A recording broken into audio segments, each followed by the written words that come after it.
Republicans officially launching their impeachment inquiry into President Biden. And Hunter playing a risky game of contempt chicken, blowing off a congressional subpoena. Team Biden spewing out the talking points. Spewing? Come up with not a single shred of evidence of any wrongdoing of any kind by President Biden. Yet they're storming ahead with this impeachment stunt anyway to please their far-right base and play politics. And it really cheapens what is a historically grave constitutional remedy of last resort. There is no evidence that the president has done wrongdoing. There's none. Absolutely none. So they're wasting their time. Instead of doing the work on behalf of the American people, they go after the president's family. And while they claim there's no evidence, something is seriously spooking the Bidens. The president has been reportedly freaking out behind the scenes over Hunter's criminal escapades, barking like commander at aides who call it an electoral liability. That same report says Hunter's worried that he may have to flee the country if Trump is elected again. But if they're feeling down in the dumps, the Bidens can always count on the media for some tender love and care. 221 people without evidence voted to launch an impeachment inquiry. Congressional Republicans, who are Trump's de facto legal team, merely want to tarnish his political opponent and make Biden and Trump all even Steven impeachment-wise. These are not serious people. This is not a serious impeachment inquiry. We've seen no evidence. This is just storytelling. So patently fraudulent and meritless. They have precisely zero evidence. Democrats tried to drill down on what exactly Biden is being impeached for. And, well, the well was dry. It's just so transparent that this is just political retribution. It's just they're playing politics. There is no evidence that President Biden committed a crime. The shoe is on the other foot, Jesse. You have to admit, this is pretty ballsy, even for Hunter. And he knows balls. Go there. Trump, if he had done that, he would have taken questions from the press for an hour. Hunter read a prepared statement and scurried to lunch. What about all the people saying there's no evidence? Well, we've documented that. So what about let's hold 10% for the big guy? They've never even explained the email.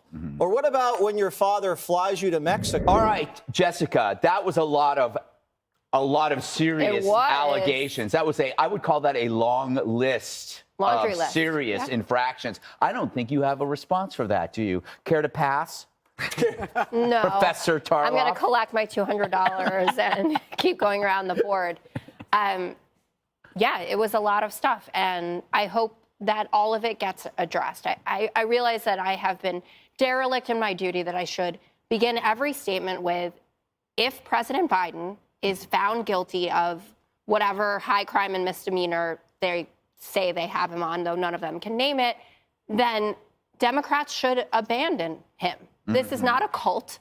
He is the leader of our party, he is the president. We like him, but he's not above the law, just like Donald Trump shouldn't have been above the law. But the segment was premised on this idea of the Democrats are out in full force doing a spin cycle. But we're not. We're actually seeing Republicans themselves admit that there's nothing to this. James Comer, again, on This Morning with Maria Bartiromo, I guess he switched over to FBN because he's scared of Steve Doocy on FNC. Come on. He told Eric Bolling. Old saw. It's from 2 nights ago. I know. I've read it 3 times in different media outlets. Well, Jessica, you should expand Professor. your reading purview. And thank you. Yes. Professor is just fine. So James Comer, then this guy, Congressman Green, who said, if we don't go down this impeachment route, the MAGA base will stop voting for us. That doesn't sound like we have a legitimate impeachment inquiry going. That sounds like I'm scared of being voted out. And on Dana's show this morning, the 2 whistleblowers were on, and Bill Hemmer was pushing them. They accused Biden of influence peddling and then didn't have anything to back it up. The story that I think will be really interesting, and it's starting to get a little juicy, definitely by Jesse's standards, is James Comer and his shell company. So he's been going on for months about the fact that people who are innocent of these things don't have shell companies. But guess what? James Comer does. So he is one of the biggest landowners. Does he have 20? Actually, There's a difference between 1 and 20. Come on. Well, just let me, if you are running I know you majored in political science, but there's a difference. Does he have 150 suspicious wires? The belittling that's coming just emboldens me because I know it's hurting you guys. So he has a shell company called Farm Team Properties that he shares with a campaign donor. It was opened in 2015. His wife is also a co-owner, and it is masking, of course, the fact that he owns more land than goes on his financial disclosure forms. If someone is trying to run an above-board impeachment inquiry and is running around all over television saying, innocent people don't do this thing that I'm actually doing myself, and maybe there's more, maybe this won't ever be enough for you, that's probably the case. But that's something AP report today. Everybody go and check it out. Well, you still never address any of the evidence I laid out. I've said every day, the diamonds and the dongs and the whatever. Diamonds Lock and them dongs. up. Diamonds and dogs. That's a great David Bowie song. All right, Roseanne, I want to do a little call for you. Just an interesting thing that happened with the New York Times when they were covering Hunter Biden's speech. Instead of saying, quoting him as "my father was not financially involved in my business," the New York Times quoted it as "my father was not involved in my business." I know. They Isn't that bizarre? completely altered what he said.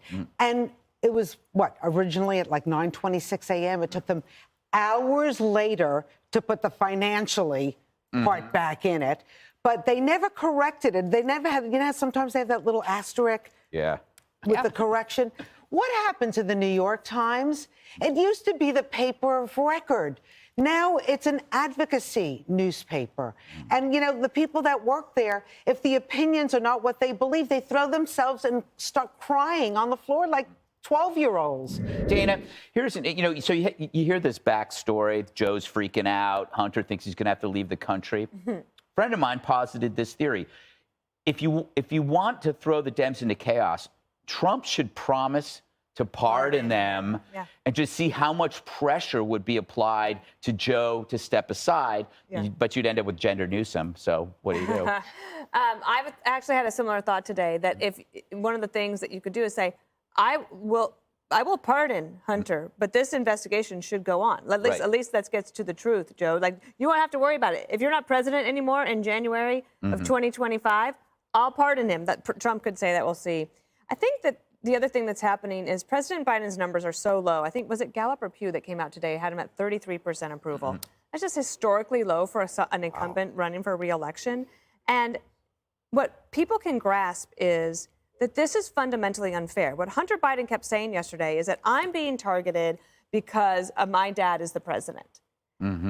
Actually, you were not targeted for so many years and got so many passes for things that you should have been busted for because you're the president's son. But now it's all come home to roost because they were doing these things that make you think, well, obviously, if you go through Jesse's list, it makes a lot of sense. The other thing is, I think on the comms front, Hunter is taking a page out of Trump's playbook because he wants people to know, like, I'll fight.